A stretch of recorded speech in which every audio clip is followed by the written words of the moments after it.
Assalomu alaykum. Hurmatli yurtdagi komissiya a'zolari, hurmatli nomzodlar. Bugun biz O'zbekiston Respublikasi Tog'qon sanoat va geologiya vazirligi tarkibidagi Investitsiyalar va strategik rivojlantirish departamentining axborot kommunikatsiya texnologiyalarini joriy etish va raqamlashtirish bo'limi bosh mutaxassis lavozimiga e'lon qilingan ichki tanlov doirasida suhbat jarayonini boshlaymiz. Ushbu suhbat 95 sonli farmoyishga belgilangan tartib asosida tashkil etilmoqda. Tarkibiga ko'ra nomzodlarga oldindan tayyorlangan savollar bazasidan tasodifiy tarzda random usulda 5 ta savol taqdim etiladi. Shuningdek, har bir komissiya a'zosi 100 tadan ega, ayniqsa compliance va yuridik bo'lim vakillari. Bugungi suhbatda 2 nafar nomzod ishtirok etmoqda: Amirov Abbosxo'ja Abdulla va Abdulimov Shahzod Kutanov. Komissiya a'zolari bilan sizni tanishtirib o'taman. Tag'oyev Shuhrat Murodullayevich, korrupsiyaga qarshi ichki nazorat bo'limi boshlig'i. Nazarbekov Murodullayevich, yuridik bo'lim boshlig'i. Abdullayev Mahmud Matolayevich, axborot kommunikatsiya texnologiyalarini joriy etish, raqamlashtirish bo'limi boshlig'i va Nargiz Kamilova, institutlarni boshqarish va rivojlantirish bo'limi boshlig'i. Komissiya ko'rsatilgan. Savollaringiz bo'lmasa agar suhbat jarayonini boshlasak bo'ladi. Bitta nomzod bo'ladi. Ikkisi raqam adresiga. O'zingizni tanishtirib olasiz?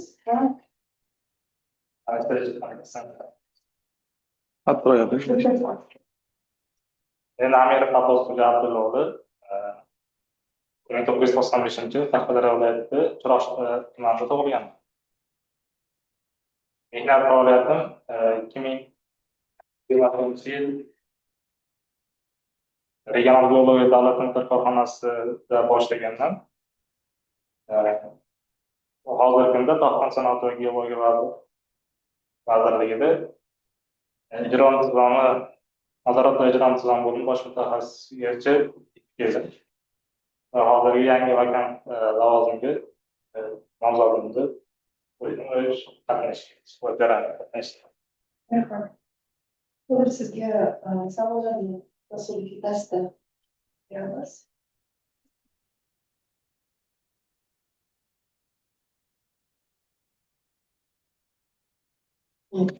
Suhbat qildi.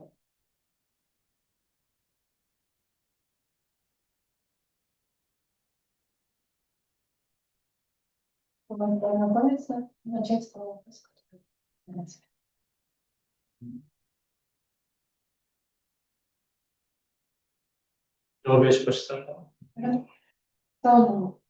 Birinchi savol: raqamli iqtisodiyotda asosiy resurs nima? Raqamli iqtisodiyotda asosiy resurs bu ma'lumotlar bazasi hisoblanadi. Ma'lumotlar bazasi va axborot kommunikatsiya texnologiyalari hisoblanadi. Asosiy resurs sifatida uni ma'lumotlarning to'g'riligi, haqqoniyligi, qanchalik darajada muhimligi bilan ajralib turadi. O'sha asosiy resurs bo'lgan ma'lumotlar. Ikkinchi savol: kiberxavfsizlik nima?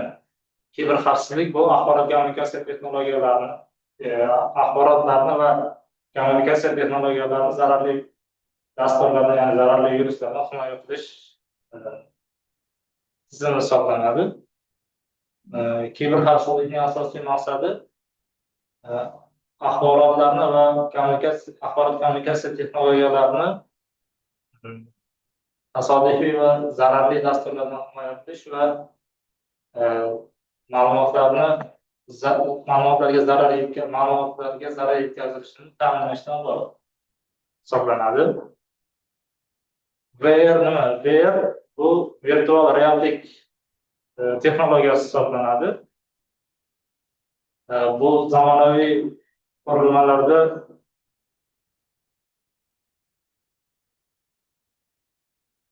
texnologiyalarda maxsus ko'zoynaklarda misol keltirish mumkin buni. Bu ko'zoynaklarda o'sha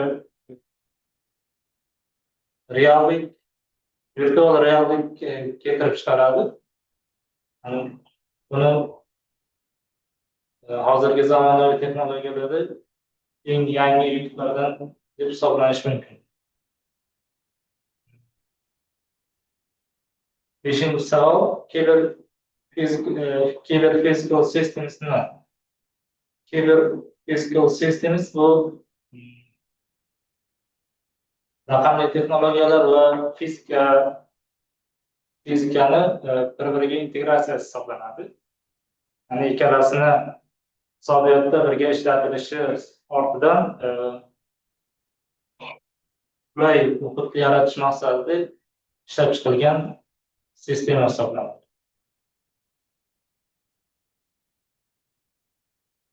Bu haqida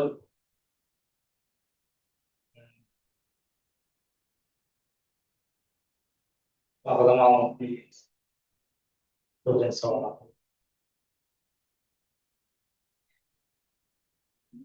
Komissiya a'zolari savolingiz.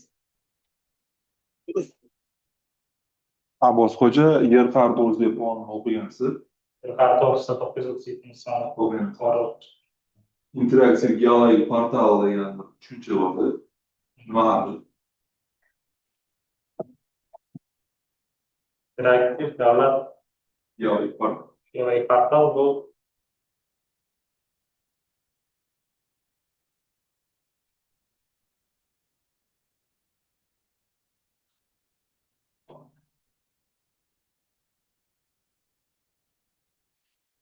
geologik ma'lumotlar bazasini, ya'ni qonunchilik hujjatlarini shakllantirib boriladigan ma'lumotlar bazasi hisoblanadi.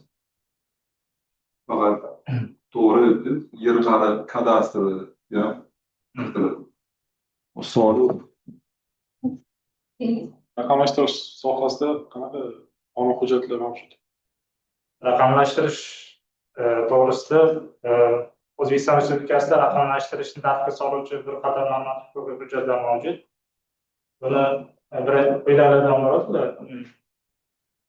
2003 yil 11-dekabrdagi axborotlashtirish to'g'risidagi O'zbekiston 560-sonli O'zbekiston Respublikasi qonuni va elektron hukumat to'g'risidagi 2015 yil 15-dekabrdagi 495-sonli O'zbekiston Respublikasi qonuni va raqamli elektron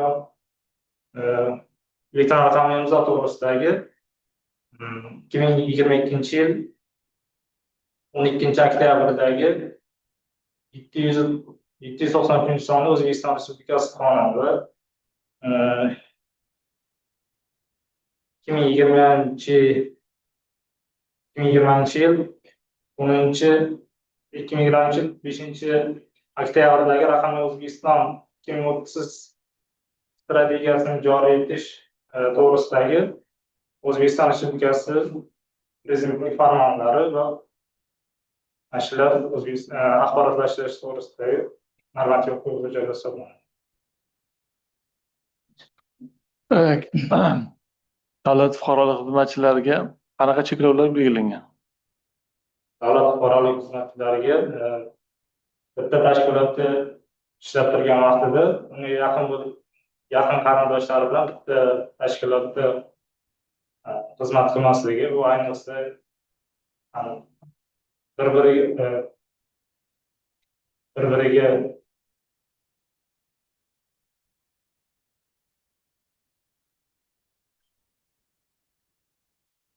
manfaatlar to'qnashuvi yuzaga kelib qolmasligi kerak edi. Bitta tashkilotda ishlab turib, yaqin qarindoshlar bilan bir joyda ishlab bo'lmaydi.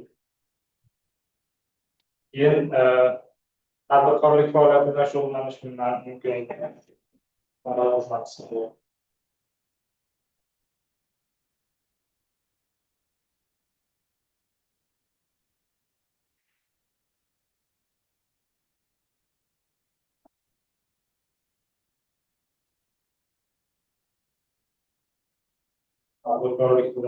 Tadbirkorlik faoliyati bilan shug'ullanish mumkin emas. Bunda o'sha mustasno holati bor. Yani ta'lim jarayonida ta'lim faoliyati bilan shug'ullanish mumkinligi mustasno keltirib o'tilgan. qo'shimcha haq. Qo'shimcha haq. Tadbirkorning qo'shimcha haq oladigan faoliyat bilan shug'ullanish. Siz aytganingiz o'sha istisnosi pedagogik, ilmiy yo'nalish bilan shug'ullanish mumkin. Savollarınız yok mu? Yo'q. Savollarınız bo'lmasa? Rahmat.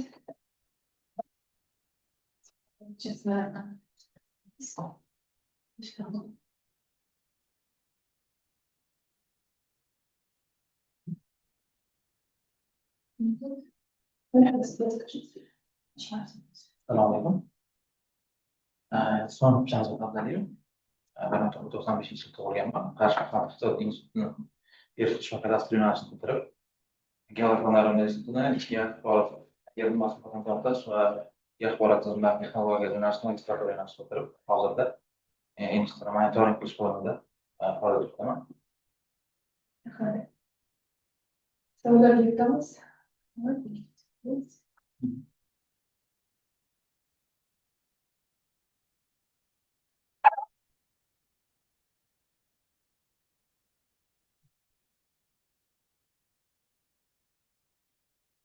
Antivirus dasturning vazifasi. Antivirus dasturning vazifasi bu kompyuterda tashqi hujumlarni oldini olish, ya'ni zararli viruslarni kompyuterga tushishidan, ya'ni ma'lumotlar zararlanishidan himoya qiladi. Kiberxavfsizlikda eng muhim omil deb o'sha axborot texnologiyalari sohasidagi xavfsizlik choralarini ko'rish, ya'ni ma'lumotlarni qayta ishlashda tashqi ta'sirlardan oldini olish, phishinglar, hujumlar va zararli viruslarni kompyuterga tushmasligi, ma'lumotlarni tashqariga sizib chiqmasligining oldini olish bo'yicha amalga oshirishlar. Devoy 5G texnologiyasi afzalligi bu 5G texnologiyasi yuqori tezlikdagi internet texnologiyasi hisoblanadi. Buni afzalligi ham internet tezligining yuqoridaligi ma'lumotlar almashishda katta hajmdagi axborotlarni tezkorlikda almashish imkoniyatini beradi. Smart kontraktni ham bilmayman.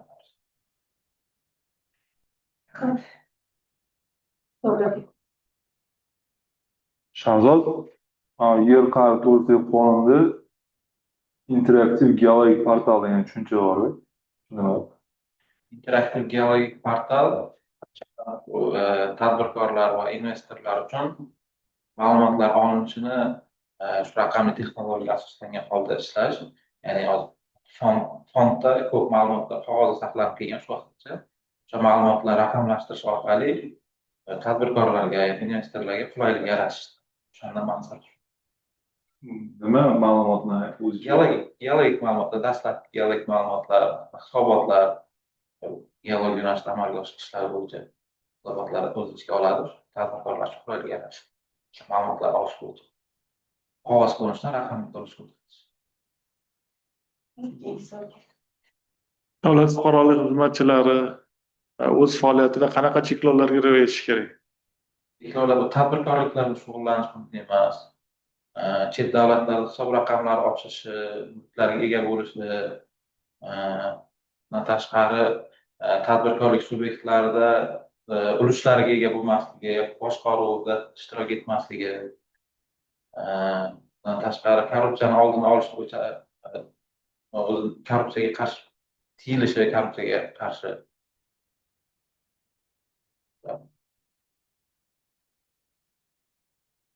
Bo'ldi. Raqamlashtirish sohasida qanaqa qonun hujjatlari mavjud? raqamlashtirish sohasida elektron imzo to'g'risidagi bor. Bundan tashqari raqamlashtirish to'g'risidagi adashmasam qonun bor.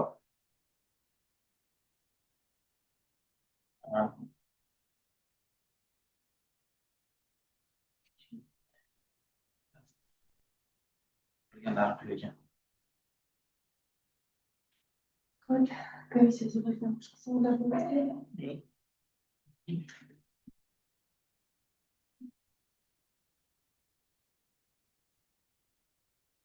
Всем большое спасибо, Рахмат. Suhbatimiz jarayoniga yaxshi.